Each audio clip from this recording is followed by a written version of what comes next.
काजू लागवड व प्रक्रिया. काजूची ओळख. काजू हे अनाकॉर्डिएसी कुळातील महत्त्वाचे फळझाड पीक आहे. तो एक निसर्गाचा चमत्कार म्हणावा लागेल, कारण काजू हे फळातील बी असते, मात्र ते फळ नाही. काजू हे परकीय चलन मिळवून देणारे कोरडवाहू फळपीक असून महाराष्ट्राचा देशात प्रति हेक्टरी उत्पादनात पहिला क्रमांक लागतो. त्यामुळे काजू पिकास डॉलर अर्नब क्रॉप असे म्हटले तरी त्यात काहीही वावगे ठरणार नाही. या फळझाडाची लागवड बहुधा उष्णकटिबंधीय देशातल्या किनारपट्टीच्या भागात केली जाते. मात्र नगदी पिकाच्या दृष्टीने काजूची लागवड Bharat, Mozambique, Tanzania, Kenya, Brazil आदी देशांमध्ये यापूर्वी करण्यात आलेली आहे. आपल्या देशात केरळ, कर्नाटक, गोवा, तामिळनाडू, आंध्र प्रदेश, ओरिसा, पश्चिम बंगाल आणि महाराष्ट्र या राज्यामध्ये मुख्यत्वे करून काजूची लागवड व्यापारदृष्ट्या फळबागायती म्हणून केली जाते. काजूचा पूर्वीय इतिहास. काजू हे फळपीक मूळचे ब्राझील देशातील असून ते 16व्या शतकामध्ये पोर्तुगीजांनी आपल्या देशात आणले. ते केवळ जमिनीची धूप थोपवण्यासाठी. मात्र हळूहळू या फळझाडापासून अनेक उपयुक्त असे फायदे मिळत गेल्याने या फळझाडाची लागवड आपणाकडे वृद्धिंगत होत गेलेली आहे. सध्या तर काजू हे परकीय चलन मिळवून देणाऱ्या इतर 10 प्रमुख फळपिकापैकी एक महत्त्वाचे पीक ठरलेले आहे. वास्तविक पाहता काजू फळझाडाचे मूलस्थान वेस्ट इंडिज, ब्राझील इत्यादी विषुववृत्तीय अमेरिका खंडातील देश आहेत. काजूला ब्राझीलमध्ये आखाजाऊ असे म्हणतात. त्याचा फ्रेंच भाषेत कॅश्यू असा अपभ्रंश झालेला आहे. सुमारे 400 वर्षापूर्वी म्हणजेच 16व्या शतकाच्या सुरुवातीस काजू हा भारतासारख्या खंडप्राय देशात पोर्तुगीज भाषेतूनच काजू या नावाने त्या काळातही प्रख्यात झाला आणि पुढे मराठीत तेच नाव आपल्या राज्यात या फळझाडाला खऱ्या अर्थाने रूढ होत गेले. हिंदी आणि गुजराती भाषेमध्ये देखील या फळझाडास काजू असेच नाव आहे. कर्नाटकामध्ये त्याला गेरुबी व गोंडांबे असे म्हटले जाते. संस्कृतमध्ये काजूतक या नावाने ते ओळखले जाते. इंग्रजीमध्ये या वनस्पतीला कॅश्यूनट या नावाने संबोधले जाते. तर लॅटिन भाषेत अनाकॉर्डियम ॲक्सिडेंटल या नावाने ही वनस्पती जगभर प्रचलित पावलेली आहे. काजूचे वनस्पतीशास्त्र. काही काजू ही वनस्पती बहुवर्षीय असून ती वृक्षवर्गात मोडते. तिची उंची सुमारे 12 मीटरपर्यंत वाढताना दिसून येते. कधीकधी या वृक्षाचा विस्तार मोठ्या आम्रवृक्षाप्रमाणे झालेला असतो. काजूच्या झाडाचे साल अत्यंत जाड, खरबरीत आणि करड्या रंगाचे असते. पाने व्यस्त, अंडाकृती व चिवट असून त्यांची वरची बाजू चकचकीत असते. फुले लहान पिवळ रंगाची असून त्यावर लालसर रेषा असतात. फांद्यांच्या टोकास ही पाने परिमंजिरीवर जानेवारी-मार्चमध्ये येतात. या वनस्पतीचे फळ अर्थात कपाली किंवा काजूगर या परिभाषेत ओळखले जाते. हे कडक सालीचे मूत्रपिंडाकृती असून हिरवट व पिवळ्या नारंगी रंगाच्या रंगछटांनी झाकळलेले दिसून येते. तर काही जातीमध्ये ही फळे फिकट गुलाबी रंगाची दिसतात. काजूची फळे ही फुगीर आणि रसाळ पुष्पस्थलीवर आभासी फळावर वसलेली असतात. ही दोन्ही प्रकारची फळे खाद्य म्हणून प्रख्यात झालेली आहेत. काजूच्या फुलांची रचना आणि इतर शारीरिक लक्षणे अनाकॉर्डिएसी कुळातल्या वनस्पतीप्रमाणे असतात. काजूच्या आभासी फळाला बोंडू असे म्हणतात. बोंडूचा रस आंबट, गोड व तुरट असतो. त्यात साखरेचे प्रमाण 12.28% क जीवनसत्व 1.7 ते 2.3 मिलीग्रॅम पर मिलीलिटर एवढे असते. त्याचबरोबर या बोंडूमध्ये टेनिन, आम्ले, रंगद्रव्ये इत्यादी देखील सामावलेली असतात. रस टिकवण्यासाठी तो तापवून त्यात संरक्षक पदार्थ घालतात. या रसापासून जाम, जेली, गोळ्या, सरबत, सायरप, मद्य व सिरका, व्हिनेगार तयार करतात. काजूचा रस आंबवून ऊर्ध्वपातन केल्यास उकळून व वाफ थंड करून मद्य मिळते. प्रथम ऊर्ध्वपातीत करून मिळणाऱ्या द्रव्यास अरक म्हणतात व अरक पुन्हा ऊर्ध्वपातीत करून मिळणाऱ्या द्रव्यास कजेल म्हणतात. गोव्यामध्ये हे मद्य फेनी या नावाने प्रसिद्ध आहे. झाडाची साल स्तंभक अंकुचन करणारी आहे. मूळ रेचक असते. बियामधील मगज पौष्टिक, शामक व विघ्नहारक असतो. सालीपासून 9% टॅनिन मिळते. तसेच एक प्रकारचा तांबूस किंवा पिवळसर डिंक मिळतो. हा डिंक जंतुनाशक असून त्याचा उपयोग पुस्तक बांधणीमध्ये तसेच कुष्ठरोग, जखमा, घट्टे इत्यादीवर करतात. सालीपासून मिळणारा दुधी रस हवेवर उघडा राहिल्यास काळा पडतो. या रसाचा कपड्यावर खुणा करायची न पुसणारी शाई म्हणून उपयोग करतात. फळ अतिसाररोधी असते. काजूगराच्या टरफलापासून तेल मिळते. काजूगरा तेल घटक पुढीलप्रमाणे आहेत. पाणी 5.9%, प्रथिने 21.2%, चरबी 46.9%, कार्बोहायड्रेट्स 23.3%, खनिजे 2.4%, कॅल्शियम 0.05%, फॉस्फरस 0.45%. काजूगराचे पोषणमूल्य 590 कॅलरी प्रति 100 ग्रॅमला असते. लाकूड तांबूस तपकिरी रंगाचे असून बरेच कठीण असते. श्रीलंकेत व ब्रह्मदेशात त्याच्या मालाची खोके, कोळसा तसेच होड्या तयार करण्यासाठी उपयोग करतात. दक्षिण भारतात समुद्रकिनाऱ्यावरील जमिनीचा उद्धार करण्यासाठी काजूच्या वृक्षाचा उपयोग करतात. काजू लागवडीचा प्रचार, प्रसार आणि विस्तार. काजूची लागवड मेक्सिको, पेरू, वेस्ट इंडिज, ब्राझील, अमेरिकेच्या संयुक्त संस्थानांचा दक्षिण भाग, मॅलेगासी म्हणजेच मादागास्कर, केनिया, टांझानिया, युगांडा व पोर्तुगाल येथे केली जाते. भारतात विशेषतः केरळ राज्य, महाराष्ट्रातील कोकण व त्यालगतचा कोल्हापूर जिल्ह्याचा भाग, गोवा, तामिळनाडू राज्यातील तिरुचिरापल्ली, तंजावर व दक्षिण आर्काट हे जिल्हे, आंध्र प्रदेशातील कृष्णा, नेल्लोर, गोदावरी व विशाखापट्टणम हे जिल्हे आणि कर्नाटक राज्यातील दक्षिण व उत्तर कॅनरा जिल्हे या प्रदेशात त्याची प्रामुख्याने लागवड केली जाते. भारतात 1968 ते 1969 मध्ये काजूच्या लागवडीखाली 2.6 लाख हेक्टर जमीन होती असा अंदाज आहे. चौथ्या पंचवार्षिक योजनेमध्ये काजू लागवडीखालील आणखी 2,40,000 हेक्टर जमीन आणावयाचे उद्दिष्ट आहे.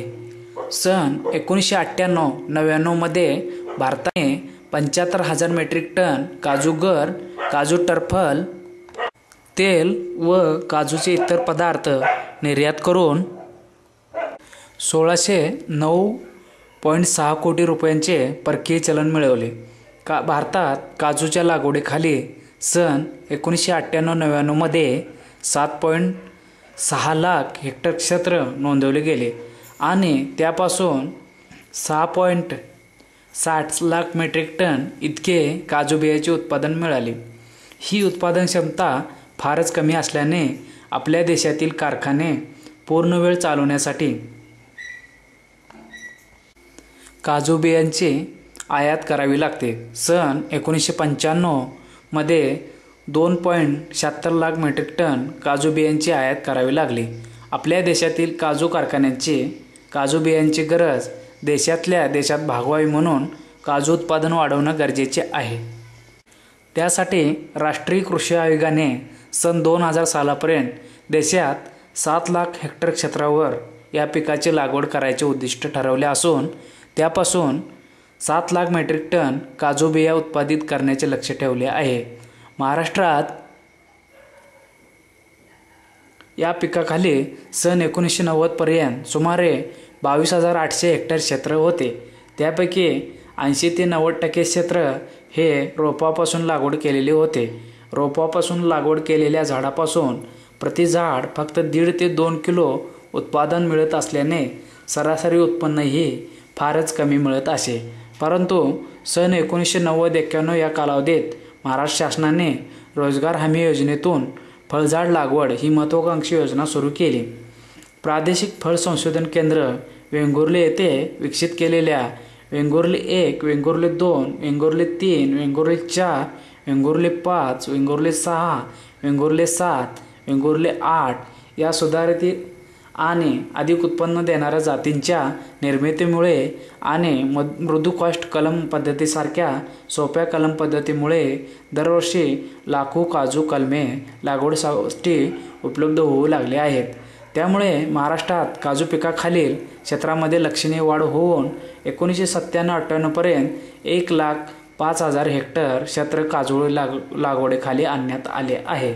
कोकणात अद्यापही सुमारे 5 लाख हेक्टर क्षेत्र लागवडीलायक असून पडीक असल्याने या पिकाच्या लागवडीस भविष्यात भरपूर वाव आहे.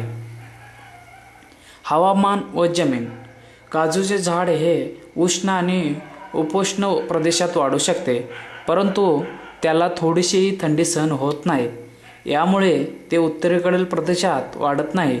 रेताळ आणि दरसाल सुमारे 75 ते 380 सेंटीमीटर पाऊस पडणाऱ्या जांभ्या जमिनीत ते सरासरी प्रमाणात वाढते. सामान्यतः काजूची लागवड समुद्रकिनाऱ्यानजीकच्या प्रदेशात केली जाते, परंतु समुद्रकिनाऱ्यापासून 160 किलोमीटर इतक्या आत किमान तापमान 60 डिग्री सेंटीग्रेड ते 10 डिग्री सेंटीग्रेड असलेल्या प्रदेशातही त्याची लागवड केली जाते. सोसाट्याच्या वाऱ्यातही ते झाड तग धरते. दक्षिण भारतात 915 मीटर उंचीपर्यंतच्या प्रदेशात त्याची लागवड केली जाते. मळीच्या खोल जमिनीत त्याची वाढ चांगली होते. उतारावरील हलकी जमीनही त्यात चालते, मात्र क्षार जमिनी त्यास मानवत नाहीत. थोडक्यात काजूचे पीक विविध प्रकारच्या जमिनीमध्ये वाढू शकते, परंतु समुद्रकाठच्या जांभ्या दगडाच्या जमिनीत हे पीक फारच उत्तम येते. पाणी साठणाऱ्या आणि क्षारयुक्त जमिनीत शक्यतो काजूची लागवड करू नये. पश्चिम किनारपट्टीतील डोंगरदऱ्यांच्या उतारावरील मध्यम प्रतीच्या हलक्या उतरणीच्या सुपीक जमिनीत काजूची लागवड उत्तमरित्या आढळून येते. या फळ पिकाच्या लागवडीस उष्ण आणि दमट हवामान अतिशय मानवते. दिवसात थंड हवामान 20 सेंटीग्रेडपेक्षा कमी आणि धुके पडणाऱ्या प्रदेशात हे पीक चांगले येत नाही. विशेष म्हणजे काजूचे पीक हे कमी 400 मिलीमीटर आणि जास्तीत जास्त 4000 मिलीमीटर पाऊस पडणाऱ्या भागात येऊ शकते. तथापि काजूच्या वाढीसाठी भरपूर सूर्यप्रकाशाची आवश्यकता असते. सावलीमध्ये काजूचे झाड चांगले वाढत नाही. त्यामुळे अशा आडगळीच्या अथवा सतत सावली पडणाऱ्या शेतात काजूची लागवड करू नये.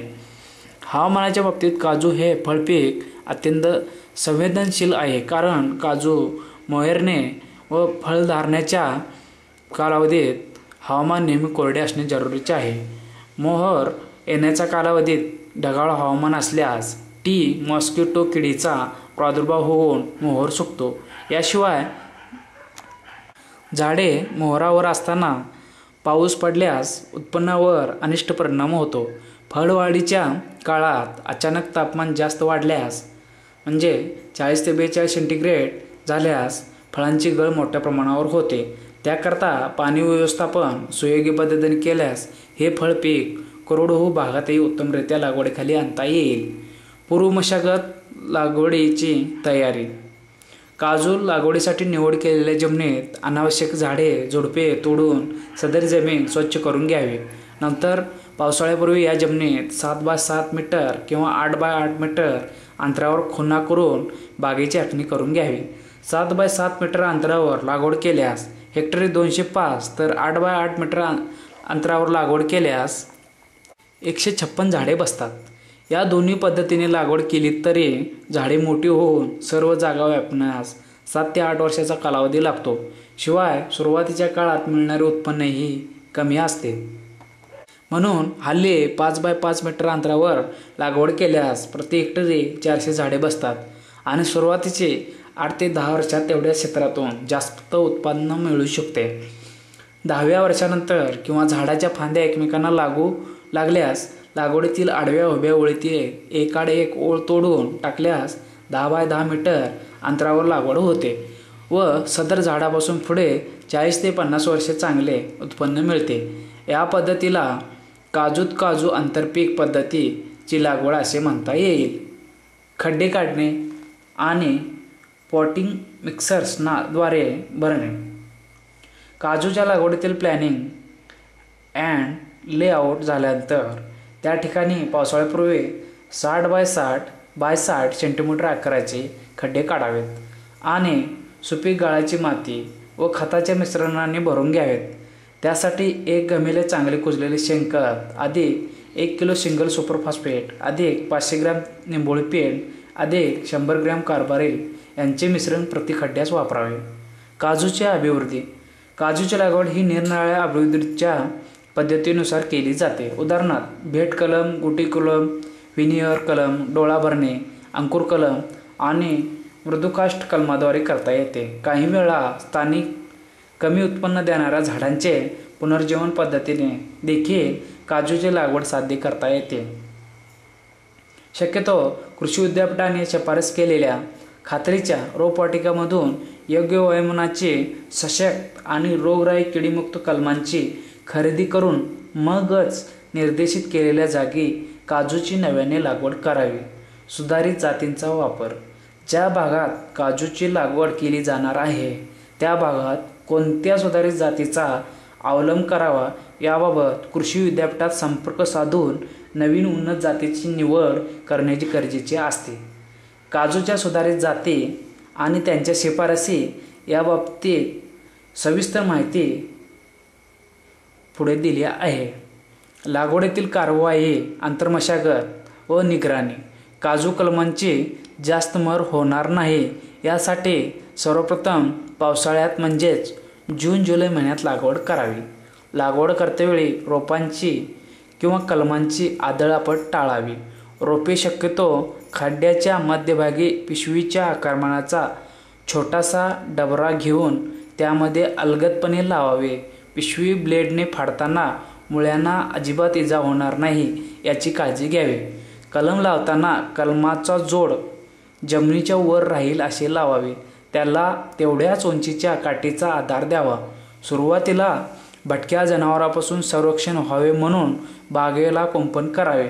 बागेतील बारमाही तणे वेळच्या वेळी काढून बाग नेहमी स्वच्छ ठेवावी. तसेच आळ्यातील मातीची चाळणी करून बुंद्यालगत भर देत जावी. पालापाचोळा अथवा गवताचे आच्छादन आळ्यात अंतरावे. कलमांची खालच्या बाजूला अनावश्यक गावठी फूट, फाजील फूट म्हणतात त्याला, वारंवार काढून झाडांना कायमस्वरूपी छत्रीसारखा घुमाटाकार द्यावा. खताचा समतोल वापर. काजूच्या उन्नत जाती खतांना चांगला प्रतिसाद देत असल्यामुळे काजू कलमांना त्यांच्या वयोमानानुसार जैविक आणि रासायनिक खतांचा त्याचबरोबर सूक्ष्म अन्नद्रव्यांचा समतोल वापर करणे गरजेचे असते. याबाबतचा पूर्ण माहिती दिलेली आहे. तथापि पूर्ण वाढलेल्या काजूच्या झाडास प्रत्येकी 4 घमेले शेणखत, 2 kilo urea, 1.5 kilo single super phosphate, 500 gram muriate of potash आणि 20 ग्रॅम मायक्रोन्युट्रिएंट्स प्रति झाडास चर पद्धतीने अथवा बांगडी पद्धतीने पावसाळ्यात म्हणजे पावसाचा जोर कमी झाल्यास ऑगस्ट महिन्यात घालावेत.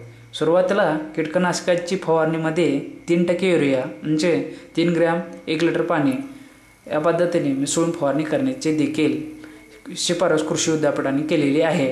या तंत्राचा देखील अवलंब करावा. पाणी व्यवस्थापन. काजूचे पीक हे बहुधा पावसाच्या पाण्यावर येत असले तरीसुद्धा सुरुवातीच्या काळात काजूच्या कलमांना वारंवार पाणी देऊन जगवणे गरजेचे असते. किमान 3 वर्षे पावसाळ्यानंतर कलमांना पाणी दिल्यास त्याची वाढ चांगली होते. पहिल्या वर्षाच्या कलमांना 15 दिवसातून एकदा प्रति रोट्यास 30 लिटर पाणी देणे गरजेचे असते. तर काजूच्या मोठ्या कलमांना जानेवारी-मार्च दरम्यान 15 दिवसाच्या अंतराने प्रति झाडास 200 लिटर पाणी दिल्यास उत्पन्न दुपटीने वाढते. असे प्रयोगांते आढळून आलेले आहे. काजूच्या बागेत सुरुवातीपासून ठिबक सिंचनासारख्या तंत्राचा अवलंब केल्यास त्यापासून अपेक्षित उत्पादन तर येईलच, परंतु उत्पादित मालही उत्तम दर्जाचा निर्माण होईल. मिश्र पीक पद्धतीचा अवलंब. सुरुवातीच्या काळात 2 झाडातील आणि 2 ओळीतील जागेत निरनिराळ्या उपयुक्त मिश्र पीक पद्धतीचा अवलंब काजूच्या बागेत देखील आंतरपिके अथवा मिश्र पिके म्हणून करता येतो. उदाहरणार्थ सोयाबीन, भुईमूग, तूर, मूग, उडीद, चवळी, वाटाणा, हरभरा इत्यादी नत्रयुक्त पिके घ्यावी. खरीप हंगामात या आंतरपिकाव्यतिरिक्त स्टायलोहेमाटासारखे चाऱ्याचे पीकही घेता येते. भेंडी, दोडका, कारली, भोपळा, कलिंगड, काकडी इत्यादी भाजीपाला पिकेसुद्धा खरीपात घेता येतात. ताग त्यांच्या ग्लिरिसिडीसारख्या हिरवळीच्या पिकांचा देखील हिरवळीचे खत म्हणून आंतरपिकामध्ये समावेश करता येतो. बरंच बोललो, पण आपण थोडंसं ऐतिहासिक बोलायला गेलं. काजूला एक इतिहास आहे. ब्राझीलमध्ये हे जे क्रॉप आहे असं म्हटलं जातं की जे खलाशांनी हा भारतात आणला. पण माझ्या वाचण्यामध्ये असं आलेलं आहे, शिवाजी महाराज 16व्या शतकामध्ये ते अष्टप्रधान पद्धत होतं, त्याच्यामध्ये रयतांचं राहणीमान सुधारण्यासाठी केली गेलेली एक वेल मॅनेज्ड प्रक्रिया आहे. ही रत्नागिरीच्या भागामध्ये आंब्याच्या बागा साध्या सरळ शिवसेनेच्या याच्यामध्ये जर फलोत्पादन बागायतदार असं जे काही झालं होतं मला तितकंसं माहिती नाही ते. त्याचप्रमाणे पण इतिहासामध्ये याला पुरावे आहेत. महाराजांनी महाराष्ट्रासाठी फलोत्पादनाचं जे महत्त्व आहे ते बऱ्यापैकी पटवून दिलेलं आहे. आणि ती त्या काळातली 16व्या शतकातली झाडं काजूची म्हणा किंवा आंब्याची अशा आणि बागा आपल्याला रत्नागिरी ते कोस्टल एरियापर्यंत साधारणपणे कर्नाटकापर्यंत आपल्याला पाहावयास मिळतात. आणि आता जे काय आहे पणन मंडळामार्फत किंवा ॲग्रिकल्चर डिपार्टमेंटबद्दल हे त्या 10-1 वर्षामध्ये 2000पासून बऱ्यापैकी बॅकिंग दिलेलं आहे. आणि आपण परत इतिहास रिपीट करत आहे. आणि आपला महाराष्ट्र फार प्रगल्भ आहे, आपले नेते प्रगल्भ आहेत आणि त्यांच्या बॅकिंगमुळंच साधारणपणे आमच्यासारख्या संस्था जर आहेत, शेतकरी म्हटलं तर साधारण हजारो शेतकरी आहेत. आणि एक संस्थेमध्ये 300 दिवसासाठी 200 ते 250 कामगार किंवा त्यांचे लहान मुलांना आशीर्वाद शासनाचा लाभत आहे. जे टॅनिन आहे सालामध्ये पूर्णपणे काढलेला आहे आणि हा विदाऊट ऑइल, कुठलंही तेल नाही, तूप नाही, असा बनवलेला आहे. अख्ख्या महाराष्ट्रामध्ये किंवा कोकणामध्ये आजपर्यंत कामगारांचा कुणीही विचार केला नव्हता. हे जे मशीन आहे आम्ही स्वतः इस्टॅब्लिश केलेलं आहे. AC मोटरवरती बऱ्याच जणांनी ट्राय केलेलं होते, ते ट्राय झालं नव्हतं. हे DC मोटरवरती बसवलेलं आहे. पर डे याला फक्त 5 रुपये खर्च येतो. साधारण 4-5 एकर जमीन आहे, तर जमिनीची निवड कशी करता आपण? साधारण काजूसाठी म्हणजे मध्यम जमीन, डोंगर उताराची किंवा अगदी डोंगराळ कोणतीही जमीन चालते. म्हणजे साधारण काजूचं पीक हे 2ऱ्या ते 3ऱ्या वर्षीपासून सुरुवात होते. म्हणजे सुरुवातीला ते कमी प्रमाणात असतं, जसं झाडाचं वय वाढत जाईल तसं तसं पीक वाढत जातं. बरोबर. तर साधारण हवामान कसं लागतं त्याला? किती? साधारण उष्ण आणि कोरड्या हवामानातच ते होतं. म्हणजे कोकणातलं जे हवामान आहे ते काजूसाठी अतिशय योग्य आहे. आणि त्या काजूच्या ज्या 2-4 व्हरायटी आहेत कलमाच्या, म्हणजे वेंगुर्ला 1 पासून 8 पर्यंत ह्या व्हरायटी आहेत. पण सर्वसाधारण शेतकरी वेंगुर्ला 4 ते 7 या 2 व्हरायटी लावतो. आणि त्यांचं उत्पन्न चांगलं निघतंय, ईल्ड पण चांगला आहे, साईज मोठी आहे. त्यामुळे ह्या 2 व्हरायटींची निवड होते काजूच्या, वेंगुर्ला 7 आणि 8. महाराष्ट्रामध्ये आता सध्या कुठे कुठे ह्याचं काजूचं क्षेत्र आहे? जास्त प्रमाणात कोकण, म्हणजे त्यात परत कणकवली, राजापूर, रत्नागिरी आणि पूर्ण म्हणजे चिपळूणखेड तालुका, अशा सगळ्या तालुक्यात मोठ्या प्रमाणात लागवड आहे. बरं. तर साधारण तापमान किती लागतं ह्याला? साधारण 30-32 डिग्री टेम्परेचर ज्या ठिकाणी असेल किंवा 37-40 जेवढं जास्त टेम्परेचर असेल तिथे हा पीक योग्य येतो. बरं. तर ह्याचे जे जाती वगैरे आपण सांगितलं, तर प्रत्येक जातीचे काय वैशिष्ट्य माहिती आहे? वैशिष्ट्य म्हणजे ह्यात 1 पासून वेंगुर्ला 1 पासून 7 पर्यंत व्हरायटी आहेत. ह्या वेंगुर्ला विद्यापीठाने डेव्हलप केलेल्या आहेत. त्यात वेंगुर्ला 4 आणि 7 ही जी व्हरायटी आहे ती जास्त करून शेतकरी जास्त प्रमाणावर लावतात, कारण त्याच्या साईज बियांची ही मोठी आहे, काउंट पण चांगला आहे आणि पीक जास्त प्रमाणात येतं आणि ते प्रोसेसिंग करून विक्रीपर्यंत योग्य आहे. बाकी गावठी व्हरायटी पण येतात, पण हे योग्य आहे. काजूची आंतरमशागत वगैरे काय येते का त्याच्यामध्ये? काजूची आंतरमशागत म्हणजे साधारण डोंगर उताराची जी जमीन असेल तिथे साधारण 3x3चा खड्डा आणि 24 फूट अंतरावर किंवा 7 मीटर अंतरावर ही लागवड करावी चौरस पद्धती. त्या खड्ड्यामध्ये खते वगैरे कशी? खड्ड्यामध्ये साधारण 4 घमेलं शेणखत, म्हणजे 20 किलो शेणखत, 18-18-10 किंवा आपण ऑर्गॅनिक करणार असू तर त्यात गांडूळ खत, कंपोस्ट खत, शेणखत आणि पालापाचोळा असं टाकून खड्डा अर्धा भरावा आणि पावसाळ्याच्या सुरुवातीला म्हणजे मे एंडिंगला किंवा जूनला लागवड करावी. आता सेंद्रिय पद्धती आणि रासायनिक पद्धती त्यामध्ये फरक कोणता जाणवतोय आपल्याला? सेंद्रिय पद्धत ही अतिशय चांगली आहे, म्हणजे ऑर्गॅनिक आपण जी म्हणतो ती त्या पद्धतीनेच जास्त करून लावावा. कारण रासायनिक आपण वापरलं तर जमिनीचा सामू बिघडतो. म्हणजे जमिनीचा सामू साधारण 5 ते 6 दरम्यान असावा. तो 7-8 पण नसावा किंवा अगदी कमी पण नसावा. तेवढा असेल तर तो योग्य आहे.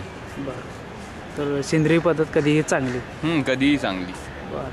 आता ही झाली म्हणजे एका एकरी साधारण किती झाडं बसतात? एकरी साधारण ही 140 ते 44-45 म्हणजे आपण जो काही डिस्टन्स ठेवू साधारण 7 मीटर अंतरावर ठेवली तर 140 झाडं बसतात पर एकरी. काजूचा साधारण बहार कोणता असतो? काजूचा बहार एकच सीझन असतो. तो साधारण डिसेंबर-जानेवारीत झाडाला मोहर यायला सुरुवात होते आणि जानेवारी-फेब्रुवारी-मार्चमध्ये फुलोऱ्यावर येऊन काजूचा बोंड तयार होतो आणि त्याला ही बी असते खाली. ती मार्च-एप्रिल-मे ह्या 3 सीझनमध्ये आपल्याला मिळते. आता याचं जे उत्पादन आहे ते प्रति झाड धरतात का असं एकरी? प्रति झाड असतं. प्रति झाड म्हणजे झाडाच्या वयानुसार हे असतं. जर का झाड 10-12 वयाचं असेल तर ते 7-8 किलो ॲव्हरेज, म्हणजे लोक म्हणतात 14-15 पण तेवढं शक्यतो येत नाही. 7-8 किलो येतं धरायचं आपण. आणि जर का आपण कलमाचा लावला असेल आणि योग्य जोपासना व्यवस्थित केलेली असेल तर त्याला 10-12 किलोपर्यंत काजू येऊ शकतो आणि साईज पण चांगली असते त्याची. बरोबर. तर ह्याच्या ज्या अवस्था आहेत काजूच्या मोठ्या होण्याच्या त्या अवस्थेमध्ये कुठली पिकांची फवारणी वगैरे कशी करावी लागते त्याच्यामध्ये? ह्यात साधारण 3 ते 4 फवारण्या कराव्या लागतात. सुरुवातीला ज्यावेळी मोहर पालवी नवीन येते म्हणजे पावसाळा संपल्या जस्ट सप्टेंबर-ऑक्टोबरमध्ये ह्याला पालवी येते त्यावेळी कीटकनाशक आणि बुरशीनाशक आणि त्याशिवाय जेव्हा मोहर यायला सुरुवात होईल तेव्हा आपण जास्त करून बोरॉन किंवा कॅल्शियम, मॅग्नेशियम याचा स्प्रे सूक्ष्म अन्नद्रव्यांचा स्प्रे मारला तर योग्य. म्हणजे बियांची साईज मोठी येते, फुलांची गळ कमी येते. तर आता जे ही कीटकनाशकं जे आहेत हे कीटकनाशकामध्ये मुख्य कुठली कीटकनाशकं वापरली जातात? म्हणजे त्यात 5-6 प्रकारचे येतात ते. म्हणजे एक आंतरप्रवाही येतो, एक बाह्य प्रवाही येतो, म्हणजे स्पर्शजन्य. त्यात आपण मोनोकोटोपॉस किंवा कार्बारिल, कॉपर ऑक्सिक्लोराइड, तसंच बुरशीनाशक येतं 22-3 किंवा गंधक, झिंक याचे स्प्रे मारावे. ह्यासाठी जे शेती अवजार आहेत ते शेती अवजारांचा कुठल्या अवजारांचा उपयोग करतात? काजूसाठी म्हणजे खड्डा मारण्यासाठी पिकाव पावडा लागतो, बाकी नंतर काहीही लागत नाही. फवारणीसाठी पंपाचा वापर? फवारणीसाठी गटूर पंप असेल तर योग्य. म्हणजे झाड सुरुवातीला 3 ते 4 वर्ष होईपर्यंत आपण पाठीवरच्या पंपाने स्प्रे मारू शकतो. मोठा झाला तर गटूर पंप किंवा आता नवीन जे स्प्रे आलेले आहेत म्हणजे डिझेल पंपाचे किंवा हे रॉकेलचे ते योग्य. म्हणजे झाड मोठा. प्रचलित कोणते आहेत त्याच्यामध्ये? त्याच्यात गटूर आहेच आपला साधा आणि होंडाचा येतो. अशा 5-6 कंपन्या आहेत त्यांनी ते पंप काढलेले आहेत, स्प्रे पंप. म्हणजे ते एकावेळी 15-20 मीटरपर्यंत स्प्रे त्यांचा उडतो. आता जे काजूचे आपलं जे क्षेत्र आहे त्यामध्ये जे आपण सर्व लोक मिळून करतात काय असं गटागटानं काय? नाही, अजून तरी ते नाही आहे. प्रत्येकाची स्वतःची इंडिव्हिज्युअल बाग आहे आणि तेच तो बघतो. अजून गटाचं आणि हे असं बचत गटाची लागवड अजून नाही कुठे झालेली. ग्रुपनं अजून काही नाही. मग अवजार वगैरे असे एकमेकाचे वापरतात काय? नाही, ते उपलब्ध होतात. सर्वसाधारण शेतकऱ्याला स्वतःच घ्यावं लागतं. म्हणजे जशी त्याची बाग असेल, मोठ्या प्रमाणात असेल तर त्यांनी हे आता आधुनिक जे आलेले आहेत स्प्रे पंप त्याचा वापर करतात. ज्याचा कमी प्रमाणात आहे तो गटूर पंप झाडावर चढूनच स्प्रे मारणे. तर ही कीटकनाशकं जी आहेत ती कुठून मिळवता तुम्ही? ती साधारण आता प्रत्येक तालुक्यात एखादा कृषी सेवा केंद्र किंवा पंचायत समितीकडून 50% सबसिडीवर ही औषधं मिळतात. तिथून त्यांचा वापर होतो. त्याला शासनाची सबसिडी आहे का तुम्ही? ह्या कीटकनाशकासाठी साधारण ऑक्टोबर, नोव्हेंबर, डिसेंबर असं 3 महिन्यात महाराष्ट्र शासनाकडून 50% अनुदानावर हे मिळतात. आणि जर आपल्याला काजूची बाग जी आहे ती आपल्याला म्हणजे रोपे लावायचे आहेत तर त्यासाठी काय शासनाचं सहकार्य असते? त्याच्यासाठी 50% अनुदान त्यांच्याकडून असतं आणि ते आपल्याला खड्डे मारण्यापासून झाड लावेपर्यंत 3 टप्प्यात मिळतं. त्याशिवाय आपल्याला त्या रोपाची कलमं शासनाकडून मिळतात. हे अनुदान जे असतं हां, ते अनुदान नंतर मिळते का सुरुवातीला मिळतं? नाही, सुरुवातीला पहिल्या टप्प्यात मिळतं, पण असं 3 टप्प्यात मिळतं. आपलं जेवढं प्लांटेशन आहे आणि रोपं त्यांच्याकडून मिळतात. हां म्हणजे खड्डे मारणे, हां. खतं घालणे आणि झाड लावणे. आणि त्यासाठी कागदपत्र काय सादर करावं लागतं? त्यासाठी जमिनीचा 7/12 हां. आणि आपली रोपं किती लावलेत त्याचा आराखडा त्यांना द्यावा लागतो. बरं बरं. मग बँकांकडून सहकार्य मिळतं काय डायरेक्ट? नाही, बँकांकडून पण मिळतं, पण जास्त करून सर्वसाधारण शेतकरी हा गरीब आणि शिकलेला नसतो. हां, त्यामुळे तो बँकांच्या भानगडीत पडत नाही. हां. हां. तर स्वतःचं भांडवल काय लागतं त्याच्यासाठी? स्वतःसाठी म्हणजे स्वतः त्याला सुरुवातीला सगळा खर्च स्वतः करावा लागतो. लागवडीसाठी जमीन साफ करणे, बरं. खड्डे मारणे हां आणि रोप लावणे, बरं. खतं घालून, हे सगळे शेतकऱ्याला करावं लागतं. तर साधारण आता हे जे आपलं हे काजूचे हे जे तयार झाल्यानंतर, काजूची पूर्ण वाढ झाल्यानंतर, हां. तर त्याची काढण्यासाठी काढण्याची काय प्रोसेस आहे का? हा परिपक्व झाला फळ, हां. साधारण डिसेंबर जानेवारीत मोहर आला की मार्च एंडिंग किंवा एप्रिल एंडिंग पासून सुरुवात होते. जिथे जास्त कोरडं हवामान आहे आणि उष्ण आहे तिथे लवकर येतो. बरं साधारण म्हणजे बोंड त्याचं तयार झालं बरं. फुलावर आल्यापासून की ती बी ग्रे कलरची होते आणि बोंडाला पिवळा किंवा लाल नारिंगी असे कलर येतात. हां. आणि तो गळून पडेल त्यावेळी काढलेलं योग्य, किंवा झाड हलवून ते खाली पाडणे बरं आणि बिया गोळा करणे. बरं बरं. वरचे जे आहे त्याला बोंड म्हणतात का? बोंड म्हणतात. तर बोंडापासून काय प्रक्रिया करतात? बोंडापासून अजून कोकणात तरी काही करत नाही, कारण वेंगुर्ला, सावंतवाडी, सिंधुदुर्ग ह्या भागात त्याच्यापासून किंवा गोव्याला वाईन तयार करतात. तिकडे नाहीच काय उपयोग, म्हणजे तो फळ काढून घेणे आणि वरचा फ्रूट आहे ते डंप करून टाकणे, कारण तो 2 ते 3 दिवस टिकतो. आणि खाण्यासाठी वापरतात, पण तेवढं फारसा प्रमाणात नाही वापरत, कारण तो घशाजवळ असा खवट लागतो. आता कसं आहे, शेती म्हणजे निसर्गावर अवलंबून आहे. बरोबर आहे. तर निसर्गाची आपत्ती अशी कधी येते का काजूवर? साधारण आता जो ढगाळ वातावरण येतो त्यावेळी ह्या मोहराला बुरशी लागून तो गळून जातो. म्हणजे ढगाळ वातावरण नसेल तर काही फरक नाही पडत. त्यासाठी प्रिव्हेंटिव्ह म्हणून काय औषध आहेत का, म्हणजे येऊ नये? म्हणजे जर का हे असं झालं तर बुरशीनाशक आणि कीटकनाशक आणि दोन्ही स्प्रे घ्यावे. बरं. खाली जमिनीमधून काही खतं देतात दिली जातात? जमिनीमधून आपण सुरुवातीला जे देतो ते, आणि पावसाळीला रिंगा मारून आपण जर का ऑर्गॅनिकच द्यायचं आहे सेंद्रिय, तर शेणखत किंवा पोल्ट्री कंपोस्ट किंवा लेंडी खत अशी खतं दिली. तर जर रासायनिक द्यायचं म्हटलं तर रासायनिक सुद्धा देता येतं. तर 18-18-10 किंवा 15-15 सुफला उज्ज्वला अशी खतं जी येतात ती त्याला द्यावी. त्याच्यापासून सुद्धा चांगलं उत्पादन मिळते का तुम्हाला? मिळतं, काही तसा प्रॉब्लेम, पण जास्त वापर करू नये त्याचा, आणि जमिनीवर तो परिणाम होतो. जमिनीचा कस खराब होतो. म्हणून जास्त करून सेंद्रिय आपण जेवढं जास्त देऊ तेवढं आपल्याला त्याच्यापासून इन्कम जास्त मिळतं. बरोबर. काजूची सुरुवातीला जी लागवड आहे, तर लागणीपासून ते काजू काढण्यापर्यंत साधारण किती खर्च येतो पर किलो किंवा पर एकरी? पर एकरी साधारण आपली 100 किंवा 140 झाडं असतील तर साधारण आपल्याला खड्डे मारण्यापासून खतं घालेपर्यंत 35 ते 40 हजारावरती खर्च येतो सरासरी. एका झाडास म्हणजे एका झाडाला साधारण 35-40 रुपये खर्च येतो. म्हणजे खड्डा, खत आणि त्या झाडाची किंमत. जर शेतकऱ्याच्याकडून डायरेक्ट जर व्यापाऱ्याकडे न देता ग्राहकापर्यंत पोचला तर कमी स्वस्तात म्हणजे देऊ शकता शेतकरी? हो. माझं नाव अजित शांताराम शिगवण. मी दापोली कोकण कृषी विद्यापीठ आहे त्याच्या शेजारीच राहतो. म्हणजे दापोलीच गाव आहे माझं मूळ गाव.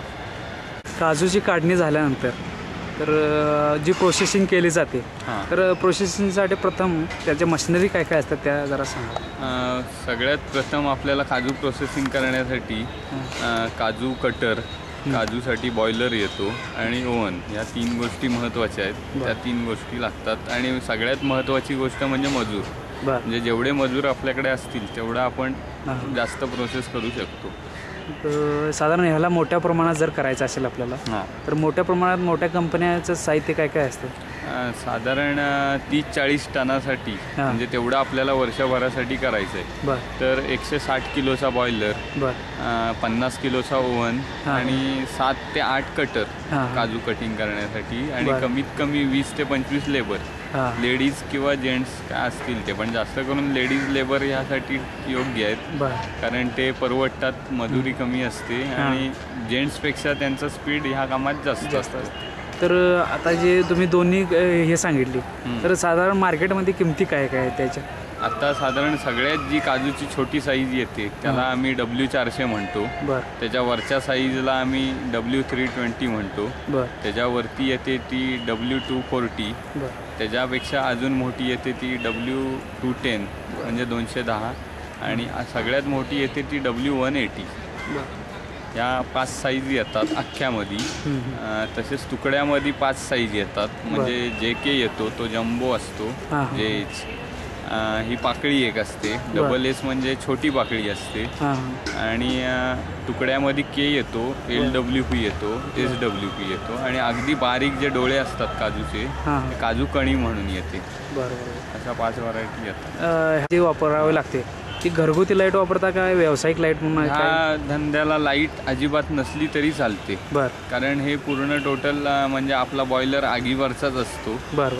त्याच्यासाठी लाकडं आपल्याकडे बरीच असतात किंवा काजूची जी टरफलं असतात ती जाळून हा जाळता येतो. त्याशिवाय कटर पण टोटल मॅन्युअल प्रोसेस असल्यामुळे माणूसच म्हणजे लेडीज किंवा जेंट्स ऑपरेट करू शकतात. आणि पुरेशा खिडक्या आणि उजेड असेल फॅक्टरीत तर लाईट नसेल तरी चालते. फक्त लाईट आपल्याला ओव्हनसाठी लागते, पण ओव्हनसुद्धा आगीवरती येतो, आगभट्टीवरती. म्हणजे तोच आपण नळकांडा आगीचा तिथे सोडला की त्याच्यावर सुद्धा हे रोस्ट होतात, म्हणजे भाजले जायची जी प्रोसेस असते ती होते.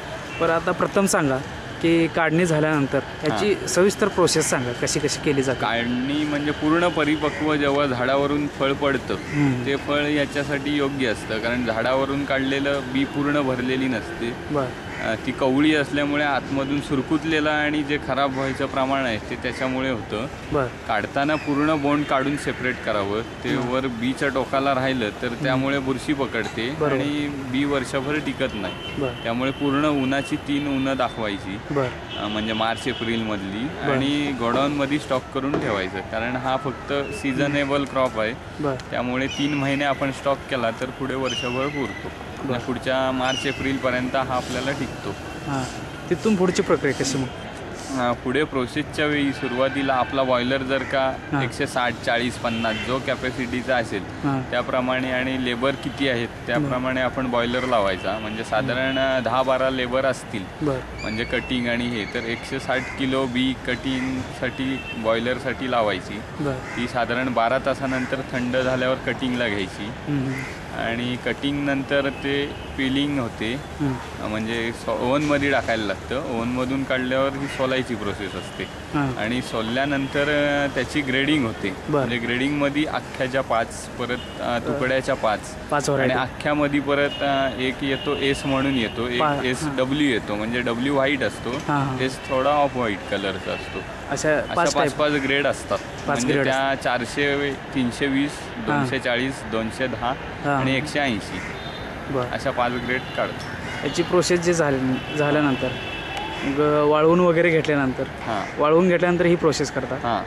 बरं, त्यानंतर पुढचं कसं प्रोसेस? परत हे ग्रेड झालं की ग्रेडिंग नंतर परत ते साधारण ओव्हनमध्ये 3 ते 4 तास गरम करावे कारण ते बाहेर पडल्यानंतर हवेतलं मॉइश्चर पकडून नरम पडतो. मग तो असा नरम खायला लागतो. म्हणजे काजूची जी कुडकुडीत आणि टेस्ट आहे तसा तो लागत नाही. त्यासाठी परत ओव्हनमध्ये गरम करायचा आणि 10 किलोचे जे काजूचे टीन येतात त्यामध्ये तो 10-10 किलो पॅक करायचा आणि सील लावायचं म्हणजे ते सिलिंग गननी किंवा मेटल हे करून पॅक करायचं. काजूच्या अजून कोणत्या कोणत्या प्रकारे आहेत? काजूच्या एक ही बॉइलिंगची आहे आणि एक ड्रम रोस्टेड आहे आणि एक सगळ्यात जुनी पारंपरिक पद्धत म्हणजे काजू भाजून हाताने फोडणे. ड्रम रोस्टेड मध्ये काजू ड्रम फिरवायचा आपण असतो आणि खाली आग पेटवायची असते त्यामुळे ते भाजून निघतात, आतलं ऑइल जळून निघतं. ड्रम रोस्टेड हा खायला कुरकुरीत लागतो नेहमी बॉइलिंग आणि ह्याच्यापेक्षा टेस्ट चांगली असते कारण आतलं ऑइल जळून जातं. आज जे मार्केटमध्ये काजू प्रक्रिया उद्योगासाठी प्रवृत्त केलं जातं किंवा उद्युक्त केलं जातं, तर त्यामध्ये कितपत तथ्य आहे किंवा किती फायदा आहे असं तरुण? तसं मोठ्या प्रमाणात जो करतो काजू त्याला तो फायदा आहेच. कमी प्रमाणात करेल तर फारसं ते नाही परवडत, कारण ते तेवढा लेबर खर्च, तेवढं परत मार्केटिंग आणि हे तेवढं शक्य होत नाही. जेवढं जास्त प्रमाणात असेल तेवढं ते परवडतं. मग ह्यात मार्केटिंगचा अनुभव पाहिजे, महत्वाचा. बरोबर आहे. आणि नवीन आपण स्वतः विक्रीची तयारी पाहिजे. आपण कुठे प्रदर्शन असेल किंवा काही स्टॉल किंवा दुकान असेल स्वतःच काउंटरला लावून विकायची तयारी असेल तर योग्य. तर ह्याला शासनाची सबसिडी पण आहे उद्योग करण्यासाठी, तर ती शासनाची सबसिडी वगैरे त्याविषयी माहिती असेल सांगा. शासनाची सबसिडी आहे, पण आम्ही हा स्वतःच्या हिमतीवरच केलेला आहे. शासनाची सबसिडी असतात, पण त्याच्यासाठी काय लागतं आणि काय आम्ही काही ते केलेलं नाही. लेंदी प्रोसेस आहे थोडक्यात. प्रोसेस फार म्हणजे लांब आणि त्यामुळे नाही कोण करत. बरोबर. आणि आता जे उद्योग जे उभारले जातात, तरुणांना सांगितले जातात अमुक एवढा फायदा आहे याच्यामध्ये, तर तसं बघितलं तर होऊ शकतो का त्याच्यामध्ये फायदा? तसा फायदा आहे, पण स्वतः उतरून प्रत्यक्ष करायची तयारी पाहिजे, कारण हा धंदा टोटल माणसांवर अवलंबून आहे. बरोबर. माणसं नसतील तर आपण स्वतः काही करू शकत नाही. म्हणजे स्वतःची जिद्द पण पाहिजे. त्याची जिद्द पण पाहिजे. जिद्द नसतील तर आपल्याला स्वतः करायची तयारी पाहिजे.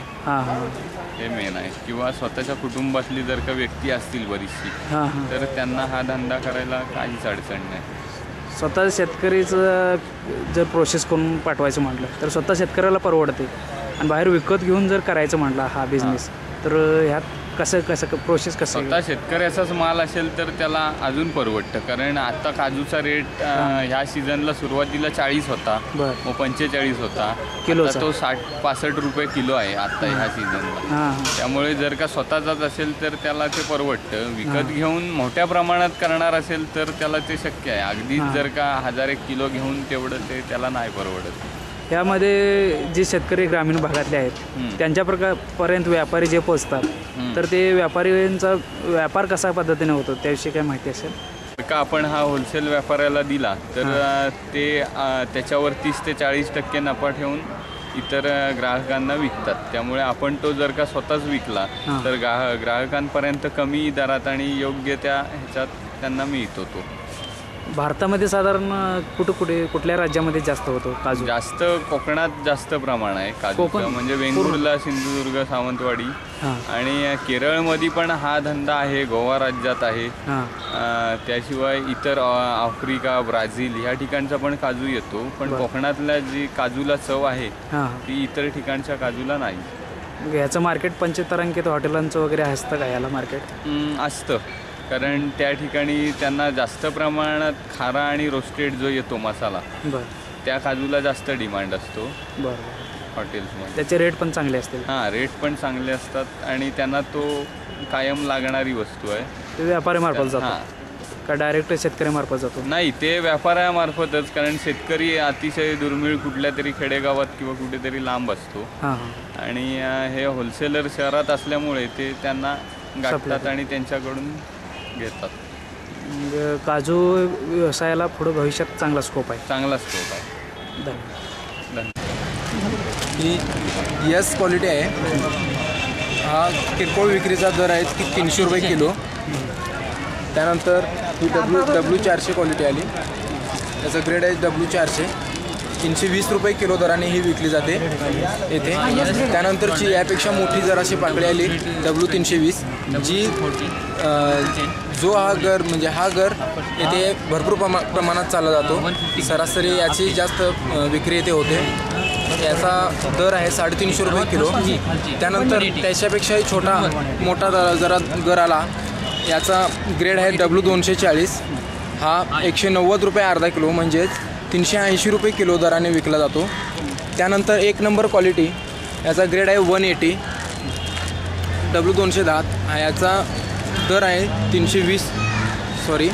430 रुपये किलो दराने ही विकली जाते क्वालिटी. त्यानंतर हा नॅचरल गर आला. याचं प्रोसेसिंग थोडं कमी असल्यामुळे याला कमी रेटमध्ये भाव दिला जातो. याचा दर आहे किलोला 300 रुपये. आणि त्यानंतर 1 नंबर क्वालिटी आहे 250 रुपये अर्धा किलो, म्हणजेच 500 रुपये दराने हा गर विकलेला जातो. याची क्वालिटी आहे 180 W180 या नावाने याला संबोधित केले जाते. त्यानंतर यापेक्षा तुकडा आला हा, याची क्वालिटी आहे SP हा 135 रुपये अर्धा किलो, म्हणजेच 270 रुपये किलोने विकला जातो. याप्रमाणे येथील काजूगराचे दर आहे. आता आमच्या कारखान्यामध्ये प्रोसेसिंग या प्रकारे होतं, जे आपण कच्चा माल खरेदी करतो मार्च एप्रिल या सीझनमध्ये, त्यानंतर आपण हा कच्चा माल स्टॉक करून ठेवतो. त्यानंतर आमच्या कारखान्यामध्ये आता कमीत कमी 14 ते 15 कटर चालू आहेत. यापैकी काही कामगार बाहेरून आणावे लागतात. त्यानंतर जो माल आपण आणतो त्यानंतर पहिली प्रोसेसिंग म्हणजे आपण तो माल बॉयलरमध्ये टाकतो.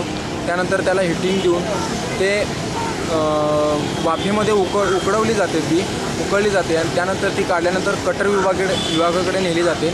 आणि त्यानंतर तो माल कटिंग केल्यानंतर त्याला वाफ देऊन ते बी गरम केली जाते, हीट दिली जाते. त्या हीट दिल्यामुळे त्याचा पापुद्रा असा सुट्टा होतो, त्यापासून असा गर निर्माण होतो. यानंतर हे पिलिंग केलं जातं, म्हणजे याच्यावरती जे कवच असतं ते कवच सोलायला गर दिला जातो. आणि त्यानंतर कवच सोलून झाल्यानंतर जो हा माल असा माल होतो. त्यानंतर याच्यातून ग्रेडिंग केलं जातं. जे माल ग्रेडिंग केलं जातं, वेगवेगळे माल लहान मोठा गर असे काढले जातात. त्यापासून तुकडे पण होतात, तुकडे वेगळे केले जातात, पाकळी वेगळी केली जाते आणि हा माल पॅकिंग केला जातो. पॅकिंग करून जसं व्यापाऱ्याला हवं असतं लूज पॅकिंग किंवा डबे पॅकिंग, त्या प्रकारे आपण हे माल पॅकिंग करून होलसेल दराने विकले जातात. छत्रपती ही जी आमची संस्था आहे कोऑपरेटिव्ह तत्वावरती जरी असली तर साधारणपणे जे ॲडमिनिस्ट्रेशन जे आहे म्हणजे MD साहेबांच्या सहकार्यानं म्हणा किंवा आज्ञेनं काय बॉसिंग ॲडिशनल झालं, जिथं जादाचं बॉसिंग आहे तिथं केलं जातं आहे खाजगी तत्वावरती. आणि कामगारांना PF ग्रॅच्युटी इत्यादी दिलं जातं. आणि आमचं IPQC प्रोसेस म्हणजे सर्वसाधारणपणे जापनीज पद्धत, मॅनेजमेंटची जापनीज पद्धत आमच्या संस्थेमध्ये आम्ही वापरला जातो. तर ईच अँड एव्हरी जो आयटम आहे म्हणजे एखादं मनुष्य म्हणा किंवा वर्कर म्हणा किंवा असलेल्या ज्या सेक्शनचे मॅनेजर्स किंवा सुपरवायझर्स आहेत त्यांना आम्ही प्रत्येक एखाद्या बिल्डिंगचा पिलर जसा असतो तो बिल्ड करताना कसं त्याप्रमाणे त्यांना ट्रेनिंग दिलं जातं. आणि त्याचबरोबर उदाहरणात सांगायचं झालं तर हा माझ्या हातामध्ये जो W240 हा ग्रेड आहे. तर हा ग्रेड करणं ही एक तपश्चर्या आहे. तर ह्याची तपश्चर्या कधी चालू होते साधारणपणे जे आमच्या शेतकऱ्यांचा जो ग्रुप आहे त्यांच्या जे गावं आहेत त्यांच्याकडं जाऊन पर्टिक्युलर गावाला पर्टिक्युलर काउंटचा काजू आम्ही खरेदी केला जातो, जेणेकरून आम्हाला त्या काउंटची काजू ग्रेड करणं सोपं पडेल. मग ह्याचं वाळवणं 2 दिवसाचं वाळवणं, 3 दिवसाचं वाळवणं, कधी पावसाळ्याचे दिवस जर असले तर ॲडिशनल आम्हाला त्याचा खर्च बेअर करावा लागतो, कुली चार्जेस द्यावे लागतात. आणि त्याचं ते व्हाईटनेससाठी ते ड्राय करून 365 दिवसामध्ये एक 60 दिवस सुट्टीचे जर झाले डेली आम्हाला जर 25 ते 30 पोती जर आले तर 8 ते 10,000 पोत्यापर्यंत आम्हाला वाळवून स्टॉक ठेवायला लागतं. याच्यासाठी काय होतं, एक तर आम्हाला NCDC आणि गव्हर्नमेंट ऑफ महाराष्ट्राने बॅकिंग दिलेलं आहे. पण ते जे बॅकिंग दिलेलं आहे ते जास्तीत जास्त आमचं जे आहे ते बिल्डिंगमध्ये गुंतलेलं असल्या कारणानं आम्हाला जो प्रॉब्लेम येतो आहे तो रनिंग कॅपिटलचा, वर्किंग कॅपिटलचा तो आहे. मग त्याच्यामध्ये कसं आम्हाला शेतकऱ्यांचा बरीच मदत होते. काही शेतकरी काही म्हणजे 5-6 दिवसासाठी थांबू शकतात. नॅशनलाइज बँकेकडनं आम्हाला लोन घ्यायचं लागतं. ते तितकं सोपं नाही आहे. पण आमचं ॲडमिनिस्ट्रेशन, आमचे MD, आमचे चेअरमन साहेब यांनी इतकं स्वतः घरचं युनिट आहे असं चालू केल्यामुळं काही प्रमाणात आम्ही सक्सीड झालेलो आहोत. तरी देखील पर डे 500 वर्कर्सना द्यायची जी आमची संकल्पना आहे त्याच्यामध्ये कमतरता आहे म्हणून आम्ही थोडंसं दुःख होतं. बाकी क्वालिटीबद्दल म्हणायचं झालं तर आम्ही ही जी क्वालिटी आहे ISO स्टँडर्ड ॲज वेल ॲज इंटरनॅशनल स्टाईल ह्या ज्या काउंट्स आहेत ओव्हरऑल आम्हाला मार्केटमध्ये गेलं की विचारायचं काउंट काय आहे, ग्रेड्स काय आहे, पद्धत का प्रक्रिया पद्धत काय आहे. तर प्रक्रिया पद्धत म्हणजे बॉयलर्सपासून बॉइलिंग, हॉट चेंबर, कटिंग हे जर इंग्लिश शब्द जरी असले मराठीत सांगायला गेलं तर उबवणे, उकडणे, कटिंग म्हणजे फोडणे, हॉट चेंबरचा डिमॉइश्चरायझेशन ज्याला आपण वाळवणे म्हणतो किंवा ओव्हन घरी छोट्या घरामध्ये ओव्हन असतात. हे मोठ्या प्रमाणातलं साधारण 1500 किलोचं ओव्हन आमच्याकडं आहे. आणि पर्टिक्युलर त्या मागे मी आत्ता जो बोलताना म्हटलं पिलर, तर त्या तिथला जो मनुष्य आहे हा वेल पिल्ड असतो, म्हणजे पिलर असतो तो, म्हणजे गाभा असतो, त्याला ते पूर्ण माहिती असावं लागतं. आपण ह्या पहिल्या तासाला किती डिग्री ठेवायला पाहिजे, दुसऱ्या तासाला किती, 8 तासाचा हॉट चेंबरचा प्रोसेस आहे. बॉइलिंग प्रोसेस हा इंटायर नाही म्हटलं 30 बॅग्स किंवा 40 बॅग्सला काय 6 तास आहे. पर इव्हेंट आम्ही 6 बॅग्स 3 बॅग्स टू 6 बॅग्स करतो, त्याला एक 40 मिनिट्सचं, म्हणजे इंटायर 8 तासाचं तिथे जे आमचे वर्कर्स आहेत त्यांनी ते काम करायला पाहिजे. कटिंग करण्यासाठी आमच्याकडे 50 एक वर्कर्स आहेत, त्यांनी त्यांचं स्वतःचं कर्तव्य म्हणून सॅक्रिफाईस ते ना काम करतात. त्याच्यासाठी संस्था काय करते, त्यांना पूर्ण ग्रॅच्युटी, DA, लेबर ॲक्ट्सप्रमाणे जे काय आहे ते पूर्ण दिलं जातं. किंवा माझ्या माहितीप्रमाणे असं काय म्हणतात त्याला वास्तविकच आहे, अवास्तविक होणार नाही की पहिले आम्ही शाहू छत्रपती कॅशू फॅक्टरी आहे की ज्याने PF, DA, ट्रॅव्हलिंग अलाउन्स, प्रत्येक जो वर्कर आहे तो आमच्या फॅक्टरीच्या खर्चाने संस्थेलाच्या 8:30च्या टायमात 5:30पर्यंत, 5:30च्या नंतर 15-20 मिनटाच्या किंवा मॅक्झिमम 1 तासाभराच्या आम्ही त्यांना घरीपर्यंत पोचतो. 18 वर्षाच्या वरच असलेल्या वर्कर्सना आम्ही आमच्या फॅक्टरीमध्ये आगमन करून घेतो किंवा ॲडमिशन देतो. आणि जे काय आहेत मेडिकल ट्रीटमेंट म्हणा किंवा त्यांचं हाताचे वगैरे काय लागू नये मग काय एरंडेल तेल, मेडिकेशन इत्यादी सर्व फॅसिलिटीज आमच्या संस्थेमध्ये दिल्या जातात. आणि हे एक मोठी फॅमिली आहे. असं म्हणायला गेलं तर चेअरमन साहेब first man of the industry म्हणाले आमच्या इंडस्ट्रीचे, त्याच्यानंतर 7-8 जे डायरेक्टर्स आहेत. सहकार क्षेत्रातली मला जास्त माहिती नाही, त्याच्या थोड्या प्रमाणात. आणि ओव्हरऑल आमचे जे मॅनेजर साहेब आहेत त्यांच्या अंडरस्टँड त्या आता मी जे आहे माझं जर काम कसं आहे, मी प्रोडक्शन आहे किंवा संस्थेशी काय चालतं आहे किंवा एखाद्या पक्षाचा प्रवक्ता कसा असतो त्याप्रमाणे प्रवक्ता जे मला समजलेलं आहे किंवा मला सांगितलं गेलेलं आहे हे त्यांनी मीन केलेलं आहे, म्हणजे ग्रास्प केलेलं आहे. त्या अशी आमची संकल्पना आहे.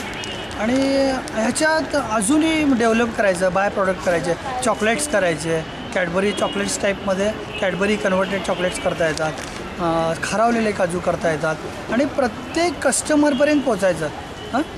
असं मी म्हणणार नाही, जे काय नेटवर्क आहे सप्लायर्सचं किंवा कस्टमर बिटवीन मध्यस्थी असते, पण जास्तीत जास्त चांगला काजू कमी भावात म्हणणार नाही, ज्याची जी प्राईस आहे त्या प्राईसमध्ये कस्टमरमध्ये पोचायची आमची संकल्पना आहे. त्याच्यासाठी बऱ्या प्रमाणात आमच्याकडे इंटरनेट कनेक्शन्स आहेत, अपडेशन असते, मोबाईलवरती आमचे रेट्स येत असतात.